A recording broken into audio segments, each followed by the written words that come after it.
बहुत समय पहले की बात है। उन दिनों भारतवर्ष के एक विशाल राज्य पर सम्राट शत्रुजीत का राज्य था। वे केवल एक सम्राट नहीं थे, बल्कि एक ऐसे न्यायप्रिय और करुणामय राजा जो अपनी प्रजा को अपनी संतान समान मानते थे।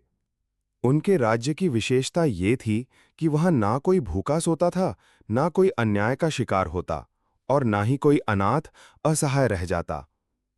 जब सारा नगर गहरी नींद में डूबा होता, तभी सम्राट शत्रुजीत अपने वैभवपूर्ण वस्त्र त्याग कर एक साधारण वेश में मुख पर मिट्टी और धूल मलकर चुपचाप महल के पिछले द्वार से नगर की ओर निकल पड़ते। उन्हें देखकर कोई उन्हें भिक्षुक समझता, तो कोई थका हारा किसान। वे नगर की गलियों, बाजारों और झुग्गियों में घूमते, लोगों की बातें सुनते, उनकी पीड़ा को नीरवता से आत्मसात करते। जहां कहीं किसी पर अत्याचार होता या कोई भूख प्यास से तड़पता दिखाई देता, सम्राट का हृदय विचलित हो उठता। और फिर अगली भोर जब वो राजसी पोशाक में अपने सिंहासन पर बैठते, तो रात में देखे गए अन्यायों का निवारण करते। जनता बस यही जानती थी कि उनका राजा अत्यंत दयालु है, परंतु कुछ विश्वसनीय मंत्रीगण ही इस गूढ़ रहस्य से अवगत थे कि सम्राट रातों में स्वयं नगर की दशा देखने निकलते हैं। ये केवल शासन करने का ढंग नहीं था, ये जनमानस के हृदय पर राज्य करने की कला थी। एक ऐसी ही शीतल रात्रि थी, मंद समीर चल रही थी, घरों के दीप बुझ चुके थे और सम्राट अपने गुप्त वेश में नगर की गली। वे ठिठक गए, सावधानीपूर्वक उन ध्वनियों की दिशा में बढ़े और देखा कि गली के एक कोने में 4 व्यक्ति बड़े रहस्यमय ढंग से आपस में कुछ चर्चा कर रहे हैं। वे छाया में छिपकर बातें सुनने लगे। वो चारों कोई और नहीं, नगर के कुख्यात चोर थे, चमन, रतन और फकीरा। वे अगली चोरी की योजना बना रहे थे। चमन, जो सबसे चतुर था, फुसफुसाया, इस बार हर कदम सोच समझ कर रखना होगा, पिछली बार की चूक नहीं दोहरानी चाहिए। रतन बोला, इस बार शहर के सबसे धनी व्यापारी का माल हमारा होगा, वक्त की चाल पहचाननी होगी। फकीरा ने चारों ओर नजर दौड़ाई और सशंकित स्वर में कहा, धीरे बोलो, सुना है सम्राट ने अपने गुप्तचर छोड़ रखे हैं। कहते हैं वो स्वयं भी भेष बदलकर गलियों में घूमते हैं। तभी एक अन्य चोर व्यंग्य में हंसते हुए बोला, हा, राजा, वो तो महलों में आराम करता होगा, हमसे मुकाबला करेगा। सम्राट चुपचाप सब सुन रहे थे। अब उन्हें निश्चय हो गया था कि नगर में फैली कई चोरियों के पीछे यही गिरोह है, किंतु प्रश्न ये था कि उन्हें रंगे हाथ कैसे पकड़ा जाए। रात्रि गहराती जा रही थी, गली वीरान थी, दूर कहीं कुत्तों के भौंकने की ध्वनि आ रही थी। सम्राट ने अब देर करना उचित नहीं समझा। उन्होंने अपनी मुद्रा बदली, चेहरे पर एक हल्की मुस्कान लाए और एक आवारा यात्री की भांति उन चोरों के पास पहुंचे। अरे भाइयों, ये रात के सन्नाटे में किस शिकार की तैयारी हो रही है?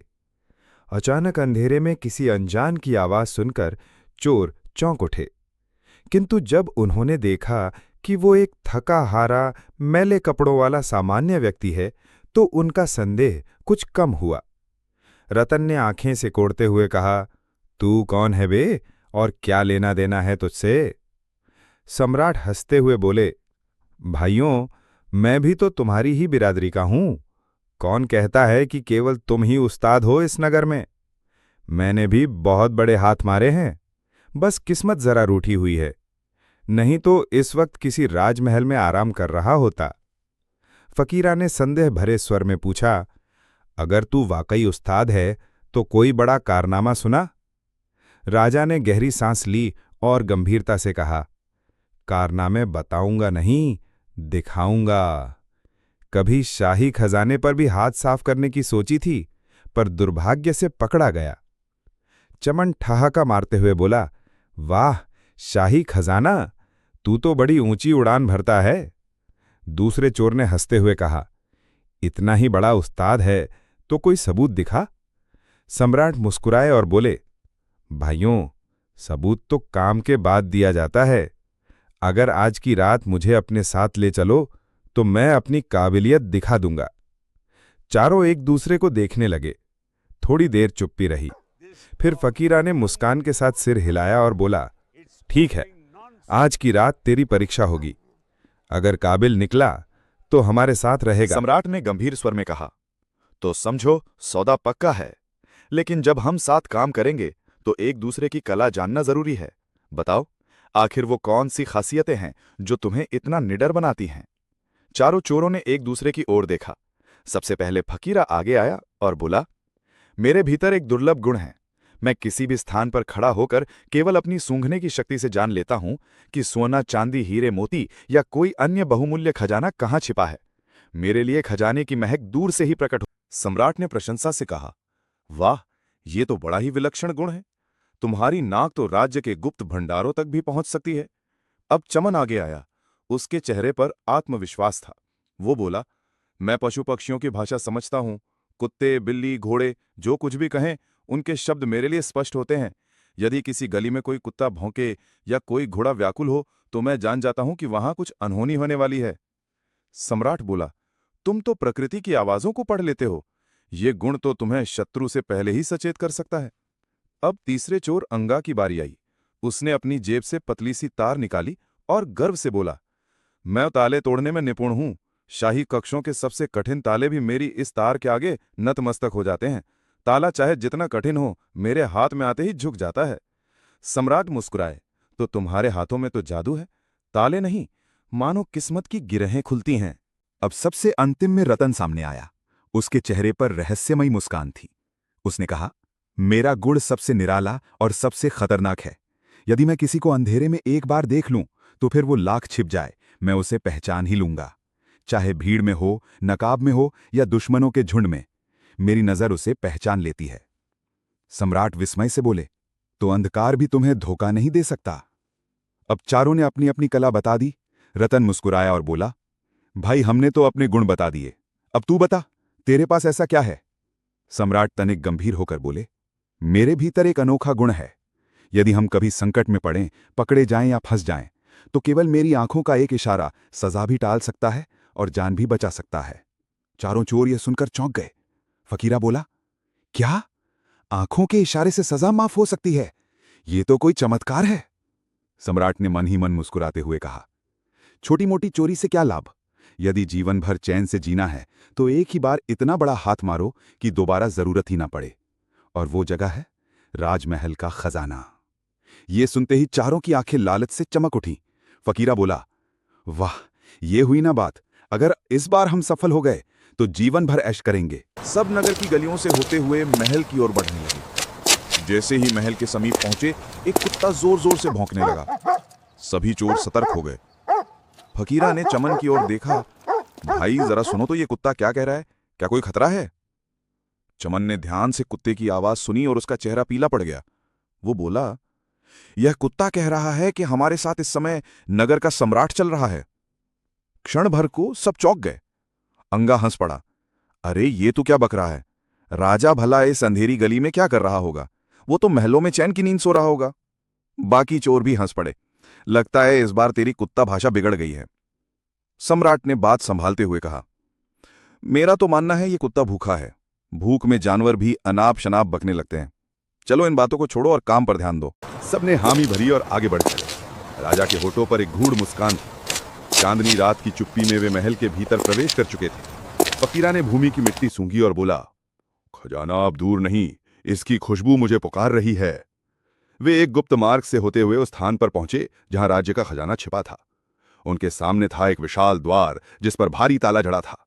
अंगा आगे बढ़ा, तार निकाली और पल भर में ताला खुल गया। दरवाजा खुलते ही सबकी आंखें चौंधिया गईं। चारों ओर सोने की अशर्फियां, हीरे, मोती, जवाहरात, अनमोल संपदा बिखरी पड़ी थी। सब दौलत समेटने में लग गए। किसी ने झोले में अशर्फियां भरी, कोई हीरे उठा रहा था। राजा भी झुककर वही कर रहे थे, पर उनकी मुस्कान किसी और उद्देश्य की थी। कुछ देर बाद जब सबने अपनी झोली भर ली तो चोरों ने एक थैली सम्राट की ओर बढ़ाई। लो भाई, ये तुम्हारा हिस्सा। सम्राट ने मुस्कुराकर कहा, नहीं दोस्तों, मुझे ये सब नहीं चाहिए, मैं तो यूं ही तुम्हारे साथ आ गया था। चोर चौंके, लेकिन फिर बोले, हमें क्या, इसका हिस्सा भी हमें ही मिल जाएगा। राजा ने अवसर पाकर सहज ढंग से पूछा, अगर फिर कभी ऐसी योजना बनी तो तुम कहां मिलोगे? सबने अपने अपने ठिकाने बता दिए। फकीरा बोला, मैं तो बाजार के पास वाली सराय के बगल में ही रहता हूं। चमन, अंगा और रतन ने भी अपने घर का पता बता दिया। वे सब खजाना लेकर अंधेरे में विलीन हो गए। सम्राट धीरे धीरे उन्हीं गलियों से होता हुआ वापस महल लौट आया। सुबह का सूरज निकला तो समूचे नगर में हलचल मच गई। खबर फैल गई, राजमहल का खजाना लुट गया। दरबार में खलबली मच गई। मंत्री, सलाहकार और सेनापति हतप्रभ थे। कोई कहता ये बाहरी गिरोह का काम है, कोई कहता महल के अंदर का ही कोई शामिल है। तभी सम्राट शत्रुजीत ने मुस्कुराकर कहा, मुझे भली भांति ज्ञात है कि ये चोरी किसने की है। सबकी आंखें उनकी ओर टिक गईं।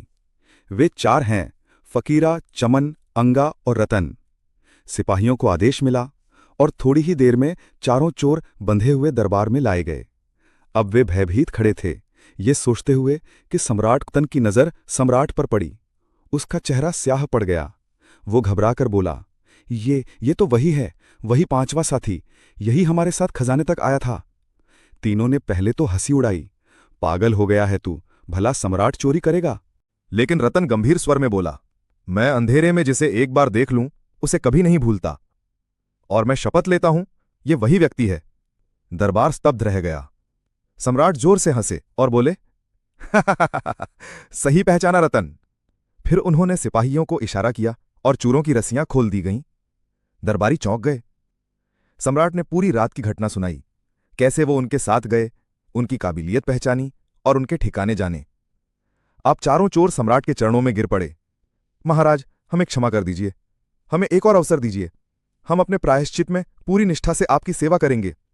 सम्राट मुस्कुराए, तुम लोग चोर अवश्य हो, परंतु तुम्हारे भीतर अनमोल गुण हैं। यदि इन्हें सही दिशा में लगाया जाए तो तुम राज्य के लिए वरदान सिद्ध हो सकते हो। फिर सम्राट ने आदेश दिया, रतन, जो अंधेरे में किसी को भी पहचान सकता था, उसे राजमहल का प्रधान प्रहरी बना दिया गया। अंगा, जो ताले खोलने में निपुण था, उसे राजकोष का संरक्षक नियुक्त किया गया। चमन, जो पशु पक्षियों की भाषा समझता था, उसे शाही अस्तबल का प्रमुख अधिकारी बना दिया गया। फकीरा, जो खजाने की गंध पहचान सकता था, उसे राज्य के खोजी दस्ते का प्रमुख नियुक्त किया गया। समय के साथ ये चारों पूर्व चोर सम्राट शत्रुजीत के सबसे वफादार और योग्य दरबारी बन गए। ग्रैंड एंडिंग ये सत्य ही कहा गया है, मनुष्य की पहचान उसके अतीत से नहीं बल्कि उसके वर्तमान और भविष्य से होती है। हर व्यक्ति को जीवन में एक दूसरा अवसर मिलता है, और जो नेता दोष नहीं बल्कि गुण पहचानकर सही मार्ग दिखाए, वही सच्चा सम्राट कहलाता है।